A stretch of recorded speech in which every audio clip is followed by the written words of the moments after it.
پچھلی کتابوں میں ایک واقعہ لکھا ہے کہ ایک نوجوان کسی مسجد میں آ کے ٹھہرا, مسافر تھا, مجھے ان کا نام یاد نہیں رہا اس وقت. مسجد میں آ کے نہیں, ایک نوجوان تھا, کوئی خاتون کہیں پچھلے زمانے میں راستہ واسطہ بھول گئی, کوئی جوان عورت تھی. پہلے زمانے میں ظاہر یہ لائٹیں وائٹیں تو نہیں تھی نا, رات کو اندھیرے ہو جاتے تھے, راستہ کہیں بھول گئی ہوگی. تو وہ ایک مسجد میں گئی, اس کو ایک نوجوان نظر آیا جو رات کو چراغ میں مطالعہ کر رہا ہے. تو وہ گئی اس کے پاس کہ مجھے رات کو یہاں مسجد میں کہیں کونے میں آرام کرنے دو, میں جوان عورت ہوں, کہیں بھٹک گئی, کچھ مسئلہ ہوگا. تو وہ نوجوان بیچارہ مجبور تھا, اس نے کہا ٹھیک ہے جی آپ کنارے پہ لیٹ جائیں. اس نوجوان نے کیا کیا, اس عورت نے دیکھا یہ نوجوان نا پوری رات اس چراغ کی آگ میں اپنی انگلی لے کے جاتا اور جب جلنے لگتی تو واپس لے آتا. بار بار یہ عمل کر رہا ہے. وہ خاتون دیکھ رہی ہے کہ یہ کیا کر رہا ہے, پوری رات نہ وہ سوئی نہیں, یہ منظر دیکھ کر کہ یہ کرتا کیا ہے, یہ بار بار کہاں لے کے جا رہا ہے اپنی انگلی کو آگ میں, اور جب جلنے لگتی ہے تو واپس. صبح جیسے ہی ہوئی ہے یہ نوجوان اس جوان خاتون تھی اس کے پاس گیا, بولا بھائی خدا کے لیے آپ فوراً مسجد سے باہر نکلو, جاؤ آپ یہاں سے.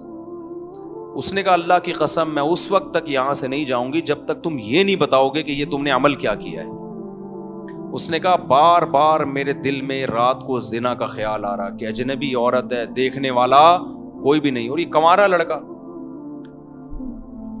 تو میں بار بار نا اس چراغ میں اپنی انگلی جلاتا کہ دیکھ اس کو برداشت کر سکتا ہے, اگر اس کو کر سکتا ہے نا تو آخرت کی آگ بھی برداشت ہو جائے گی تجھ سے, اور ایک انگلی میں یہ آگ برداشت نہیں کر سکتا تو جہنم کی آگ کیسے برداشت کرے گا. آج کتنا آسان ہو گیا نوجوانوں کے لیے زنا کرنا بھائی. لڑکیاں لا رہے ہیں, کرائے پہ لے کر آ رہے ہیں, طوائف خانوں میں جا رہے ہیں, دوستوں کو بتا رہے ہیں. او بھائی تم گورنمنٹ کے قانون کی مخالفت نہیں کر رہے, تم کس کے قانون کو توڑ رہے ہو, خدا کے قانون کو. زنا کی اتنی سی اسلام میں یا خدا کی نظر میں ذرا سی اجازت ہوتی تو یوسف علیہ السلام جو مسافر بھی تھے اور خود ایک خوبصورت عورت دروازہ بند کر کے ان کو زنا کی دعوت دے رہی ہے اور دھمکیاں دے رہی ہے کہ نہیں کیا تو جیل بھجوا دوں گی, ایسے موقع پہ بھی یوسف علیہ السلام کہہ رہے ہیں اے اللہ مجھے جیل کی زندگی اس بدکاری کی زندگی سے زیادہ محبوب ہے, اور دعائیں مانگ رہے مجھے اس عذاب سے بچا لے. مسافر ہو اور اسے ڈر ہو کہ میں جیل, اور پھر چلے بھی گئے جیل بھجوا دیا اس نے, پھر بھی زنا کے قریب بولو نہیں گئے. تو یہ بہت گندا, بہت غلیظ, بہت پلید عمل ہے. میں بار بار کہتا ہوں جب کوئی کہا کرے نا میری گرل فرینڈ ہے, بولا بھنگیوں والا کام مت کیا کر تو, اور ہمارے سامنے آ کے مت بتایا کر. گرل فرینڈ اور بوائے فرینڈ رکھنا یہ بھنگیوں چماروں کا کام ہے. خاندانی آدمی بیوی رکھتا ہے اور عورت شوہر رکھتی ہے, ان کے حلال اولاد پیدا ہوتی ہے. ولد الزنا اور حرامی بچے مسلمانوں کے پیدا نہیں ہوتے, کافروں کے پیدا ہوتے ہیں. بتاؤ گدھا گدھی کے ساتھ فزیکل ریلیشن قائم کرتا ہے یا اس کو بیوی بناتا ہے؟ بتاؤ نا, بولو نا یار کیا ہو گیا. تو اس کا مطلب کسی عورت سے بغیر شادی کے فزیکل ریلیشن گدھے گھوڑوں کا کام, کتے بلیوں کا کام ہے یا نہیں ہے؟ یہ کام کتے بلی کرتے ہیں. کتے کا کتیا سے فزیکل ریلیشن ہوتا ہے, کوئی نکاح کا عقد نہیں ہوتا. گدھے کا گدھی کے ساتھ فزیکل ریلیشن ہوتا ہے لیکن کوئی نکاح کا ایگریمنٹ نہیں ہوتا. گھوڑے کا گھوڑی کے ساتھ فزیکل ریلیشن ہوتا ہے, اولاد بھی ہوتی ہے لیکن کوئی نکاح کا عقد نہیں ہوتا. تو کوئی آپ کا دوست آ کے بولا کرو نا میری گرل فرینڈ ہے, میں اس کے ساتھ سوتا ہوں, اس کو بولا تو کتوں والا کام کرتا ہے, تو گدھوں والا کام کرتا ہے, تو خچر والا, تو جو ہے گھوڑوں والا کام کرتا ہے, تو کتے پن سے نکل, ورنہ مجھے اپنا یہ میرے سامنے آ کے کتا پن نہ بیان کیا کر. خدا کی قسم اس کے ساتھ تم بھی جہنم کی آگ میں جلو گے. جب وہ آ کے کہتا ہے نا میری گرل فرینڈ ہے تو خوش نہ ہوا کرو, ورنہ تمہیں بھی خدا اسی آگ میں پھینکے گا. ہماری حکومت سے کوئی امیدیں مت لگاؤ. اسمبلیوں میں بیٹھے ہوئے لوگ, میں سب کی بات نہیں کر رہا, ان کو زنا سے کوئی فرق نہیں پڑتا, یہ ہمارے کلچر کو تباہ کر رہے ہیں. اولادوں کو روکو, اپنی اولادوں کو, اور بروقت نکاح کراؤ اپنی اولادوں کا. حضرت عبداللہ بن عباس کے 3 بیٹے جوان ہوئے, تینوں کو بلایا اور کہا کہ دیکھو بیٹو زنا کے قریب نہ جانا, کبھی بھی نہ جانا, نکاح کرنا ہے جس نے کرنا ہے میں اس کا نکاح کراؤں گا. آج نکاح کو عذاب بنا لیا ہے اور ایسے زنا کو سوسائٹی میں پھیلایا جا رہا ہے. تبلیغ میں وقت بعد میں لگاؤ, پہلے اپنے بیٹوں کا نکاح کراؤ.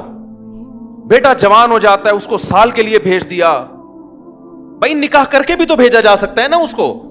پھر آنے کے بعد بھی نکاح نہیں کرا رہے, پھر دوبارہ کہیں اور لگا دیا اس کو.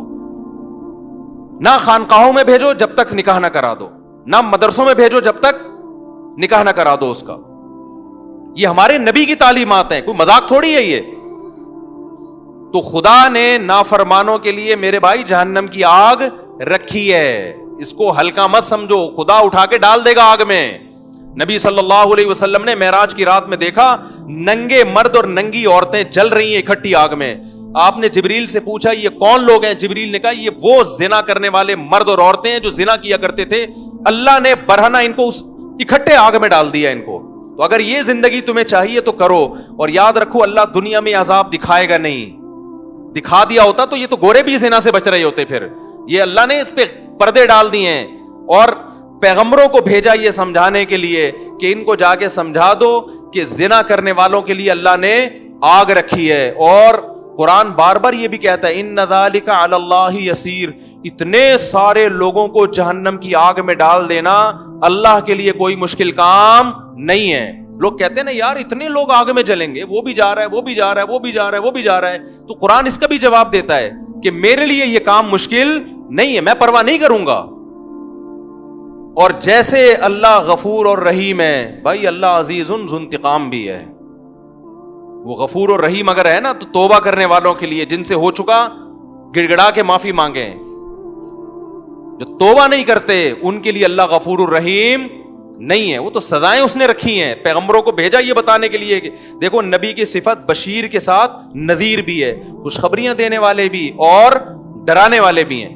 بس لڑکیاں زنا کر رہی ہیں اور ایسے بتا رہے ہوتے ہیں, بڑے آرام سے فون آتے ہیں نا, ایسے بتا رہے ہوتے ہیں جی میرا ان سے فزیکل ریلیشن بھی ہے. میں اس خاتون سے کہتا ہوں آپ اتنے آرام سے بتا رہی ہو آپ کا ریلیشن ہے اس سے, آپ کو کوئی شرم نہیں آ رہی ہے بتاتے ہوئے؟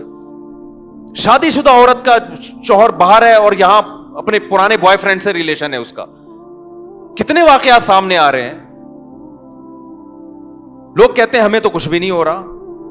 تو بھائی اس لیے نہیں ہو رہا کہ سزا کا دن اللہ نے کیا رکھا ہے؟ آخرت رکھی ہے. تو ہمیں اور بھی بہت, ہمارا مسئلہ صرف پیٹرول اور ڈیزل نہیں ہے, صرف مہنگائی نہیں ہے. یہ تو دنیا میں غریب لوگ بھی ایک دن مر جاتے ہیں, مالدار بھی ایک دن. پیٹرول سستا ہو گیا تو کتنے دن کے لیے سستا ہوگا؟ ہماری عمریں 10 20 30 سال رہ گئی ہیں نا. کیا کر لیں گے 30 سال میں پیٹرول سستا کر کے؟ کیا کر لیں گے یار؟ آٹا سستا ہو گیا 20 30 سال تک کیا ہو جائے گا؟ زندگی انسان کی روڈ پہ بھی گزر جاتی ہے, لیکن آگے جو زندگی آنے والی ہے وہ بہت طویل زندگی ہے, وہ ختم ہونے والی نہیں ہے. اور اللہ نے پیدا اس زندگی کے لیے نہیں کیا, پیدا کہاں کے لیے کیا ہے؟ آخرت کے لیے کیا ہے. تو اپنی جانوں پہ رحم کرو. جس کو ہومو سیکسولیٹی کی عادت پڑ گئی ہے توبہ کرے اللہ کے سامنے, علاج کرانے کی کوشش کرے. جس کو زنا کی عادت پڑ گئی ہے گڑ گڑائے اللہ کے سامنے, نکاح کرے. بھائی 4 شادیاں کرو, کس نے منع کیا تمہیں؟ مت پوچھو سوسائٹی کیا کہتی ہے اس بارے میں. لوگ مذاق, میرا بہت اب تک مذاق اڑاتے ہیں, شادیوں کی باتیں کرتا رہتا ہے اور لوگوں کو شادیوں کی ترغیب دیتا. اڑانے دو مذاق, میں ذمہ دار ہوں اس کا. مجھے پتا ہے قیامت کے دن مجھے اللہ انشاءاللہ اس پہ نوازے گا. مجھے پرواہ نہیں ہے, میں نے خود بھی کی ہے ایسی کی تیسی سوسائٹی کی. یار جب میں کر رہا تھا مجھے ہار پھول تھوڑی پہنائے جا رہے تھے, مجھے کوئی لڈو تھوڑی پہنائے جا رہے تھے, کھلائے جا رہے تھے. جب میں کر رہا تھا یہ کام مجھے ہر طرف سے گالیاں سننے کو مل رہی تھی. تو میں گالیاں سنتا رہوں گا اور میں شادیوں کو پروموٹ کرتا رہوں گا انشاءاللہ. میں نہیں ڈرتا کسی سے ان چیزوں میں. مجھے خدا کو جواب دینا ہے بھائی. تو میں آپ سے کہتا ہوں بغاوت کرو اپنے ماں باپ کی. یہ تمہیں زنا, آج ماں باپ, بیٹا زنا کرتا ہے باپ کی پیشانی پہ لکیر نہیں آتی, ایک دفعہ سمجھا دے گا بیٹا ایکچولی ایسا نہ کیا کرو, ہمارا یہ کلچر نہیں ہے, بس اس سے زیادہ نہیں. او بھائی ایک طرف انٹرنیٹ پر گندی چیزیں آ رہی ہیں, ایک طرف سارا لڑکیاں خود آفریں کر رہی ہیں, آپ نہ اس کو نکاح کرنے دے رہے ہو اور زنا پر پابندیاں لگا رہے ہو, تو وہ تو بغاوت کرے گا سوسائٹی سے.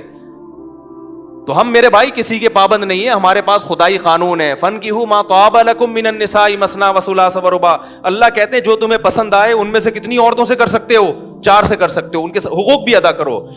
تو جو عورت رہے گی اس کو رکھو, نہیں رہنا چاہتی بھائی میں تو کروں گا, آپ بول دو میں تو 4 پوری کروں گا. بھائی میں زنا سے نہیں بچ سکتا اس سوسائٹی میں 4 کیے بغیر. اگر آپ کی یہ کنڈیشن ہے آپ بتا دو لوگوں کو. کتنے شادی شدہ مرد بھی منہ مار رہے ہیں زنا میں جا کے, ان سے کہا جائے یار نکاح کرو, کہتے ہیں یار بہت مشکل کام ہے, بہت مشکل کام ہے.